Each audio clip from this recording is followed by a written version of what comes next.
Hello everyone, this is Soma here and welcome to build career channel. तो आज हम देखेंगे डोमेस्टिक बिजनेस और इंटरनेशनल बिजनेस के बीच क्या डिफरेंसेस हैं। इसे हम टेबल फॉर्मेट में देखने वाले हैं और इजी लैंग्वेज में आज हम अपनी सारी डाउट क्लियर करेंगे। चलिए स्टार्ट करते हैं। और इससे पहले जितनी भी इंटरनेशनल बिजनेस की क्लासेस हुई हैं उसका लिंक मैं आई बटन में प्रोवाइड करूँगी या फिर उसके डिस्क्रिप्शन में मैं इसका लिंक प्रोवाइड कर दूँगी। तो चलिए, अगर आप चैनल पे न्यू हो तो चैनल को सब्सक्राइब करना, बेल आइकन को ज़रूर क्लिक करना, तभी आपको सारी नोटिफिकेशन टाइम पर मिलेगी। वीडियो पसंद आए तो लाइक करना, फ्रेंड्स के साथ ज़्यादा से ज़्यादा शेयर करना। चलिए स्टार्ट करते हैं। तो हम देख चुके हैं इंटरनेशनल बिजनेस क्या है, कितने टाइप्स हैं, प्रॉब्लम्स इससे रिलेटेड। चलिए अब हम देखेंगे डिफरेंस क्या है डोमेस्टिक बिजनेस और इंटरनेशनल बिजनेस में। तो डोमेस्टिक बिजनेस को हम एक और नाम से जानते हैं। क्या नाम है? Internal business. मतलब अपने देश के अंदर होने वाली बिजनेस को हम क्या कहते हैं? Internal business. और इंटरनेशनल बिजनेस को हम किस नाम से जानते हैं? External business. तो एग्जाम में हो सकता है कि दूसरे नाम से दे दे क्वेश्चन, तो डरने की कोई बात नहीं है, सेम है। इंटरनल बिजनेस मतलब डोमेस्टिक बिजनेस और एक्सटर्नल बिजनेस मतलब इंटरनेशनल बिजनेस। तो चलिए अब हम देखते हैं कि क्या क्या पॉइंट ऑफ डिफरेंसेस हैं। फर्स्ट ऑफ ऑल स्टार्ट करते हैं मीनिंग से। डोमेस्टिक बिजनेस का क्या मतलब है? A business transaction is a domestic और national business within the geographical boundaries of a country. क्या मतलब है? जो बिजनेस ट्रांजेक्शन्स अपनी कंट्री की जियोग्राफिकल बाउंड्रीज के अंदर होती है या फिर अपने देश के नेशनल बाउंड्रीज के अंदर होती है, उसे हम क्या कहते हैं? डोमेस्टिक बिजनेस कहते हैं। और इंटरनेशनल बिजनेस किसे कहते हैं? इंटरनेशनल बिजनेस जो कि अपने देश की बाउंड्रीज के बाहर होती है, बियॉन्ड दी बाउंड्रीज, उसे हम क्या कहते हैं? International business. इंटरनेशनल बिजनेस या फिर एक्सटर्नल बिजनेस, वो एक कंट्री की बाउंड्रीज के बाहर जो बिजनेस ट्रांजेक्शन्स होती है उसे हम इंटरनेशनल बिजनेस कहते हैं। करेंसी यूज्ड, नेक्स्ट पॉइंट चलिए देखते हैं क्या है करेंसी यूज्ड। क्या है ये पॉइंट?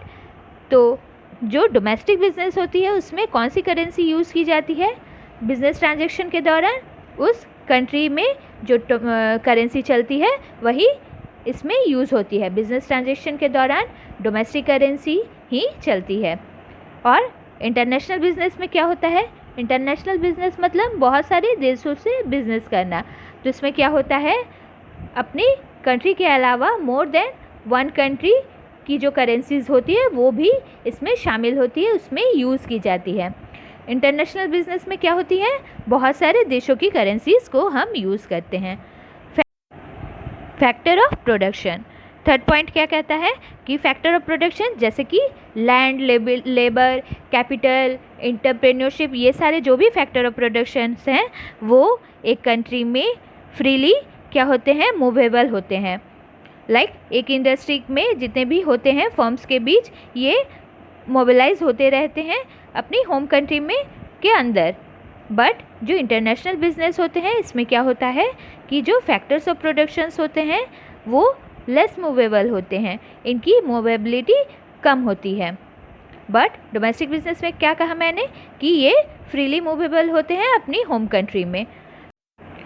ट्रांसपोर्टेशन, तो डोमेस्टिक बिजनेस में किस तरह से ट्रांसपोर्टेशन की जाती है? बाय रोड की जाती है, रेलवे के थ्रू की जाती है, वाटरवे के थ्रू की जाती है, और कभी कभी एयर ट्रांसपोर्टेशन, जहाँ ये सारी फैसिलिटीज़ नहीं अवेलेबल होती वहाँ एयर ट्रांसपोर्टेशन यूज़ की जाती है। बट इंटरनेशनल बिजनेस में क्या यूज़ किया जाता है? शिपिंग, यानी कि जो सी रूट है उसका यूज़ किया जाता है और एयर ट्रांसपोर्टेशन की यूज़ की जाती है। पेमेंट, तो डोमेस्टिक बिजनेस में किस तरह से पेमेंट की जाती है? थ्रू कैश और चेक्स। इंटरनेशनल बिजनेस में थ्रू बैंक्स, और इसमें हेवी डॉक्यूमेंटेशन शामिल होती है। नेक्स्ट चलिए देखते हैं मार्केट होमोजेनिटी। क्या है मार्केट होमोजेनिटी? डोमेस्टिक बिजनेस में जो होती है वो अपनी कंट्री की मार्केट से क्या होती है? ये होमोजेनस होती है, मतलब इन नेचर होमोजेनस होते हैं डोमेस्टिक मार्केट और domestic business. But international business में क्या होता है? जो लैक ऑफ होमोजेनिटी होती है। इंटरनेशनल मार्केट और जो बिजनेस किए जा रहे हैं उसमें हो सकती है कि होमोजेनिटी लैक हो। क्यों? क्योंकि अलग अलग कंट्री में अपनी अपनी कल्चरल प्रेफरेंसेस होती हैं, डिफरेंट लैंग्वेजेस यूज़ किए जाते हैं, टेस्ट अलग होते हैं, कस्टमर के प्रेफरेंसेस अलग अलग होते हैं, इसीलिए यहाँ पे क्या होती है, होमोजेनिटी लैक होती है। रूल्स एंड रेगुलेशंस, तो क्या है रूल्स एंड रेगुलेशंस? तो जो होम कंट्री होती है डोमेस्टिक बिजनेस के लिए, उसी की रूल्स और पॉलिसीज़ को बिज़नेस को फॉलो करना होता है।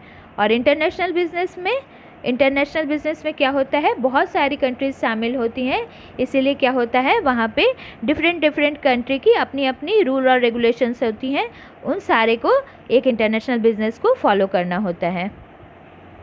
नेक्स्ट चलिए देखते हैं नेशनलिटी ऑफ इंटरप्राइज। एक कंट्री की जो भी बिजनेस इंटरप्राइजेस होती हैं वो वहीं से बिलोंग करती हैं, अपनी होम ओरिजिन कंट्री से ही बिलोंग करती हैं।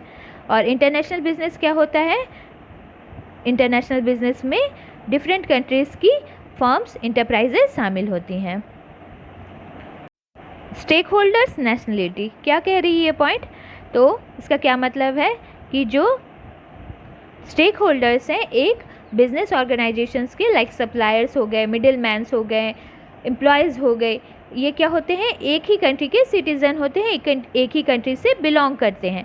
बट जो इंटरनेशनल बिजनेस होते हैं इसमें जो स्टेक होल्डर्स होते हैं, जैसे कि मिडिल मैन हो गए, सप्लायर्स हो गए, एम्प्लॉयज़ हो गए, ये अलग अलग कंट्री से बिलोंग करते हैं। रिस्क, लास्ट पॉइंट है, risk related to a particular country. Of course क्योंकि ये डोमेस्टिक बिजनेस है, इंटरनल बिजनेस है, तो इसका क्या मतलब है कि एक पर्टिकुलर कंट्री जहाँ पे ये बिज़नेस की जा रही है, जहाँ से ये बिज़नेस बिलोंग करती है, वहीं की जो रिस्क हो रही है, लाइक सोशल रिस्क या फिर पॉलिटिकल रिस्क, इस तरह से जो भी रिस्क होते हैं वहाँ से ही एक कंट्री से रिलेटेड जो रिस्क होते हैं वहीं इफ़ेक्ट डालते हैं डोमेस्टिक बिजनेस पे।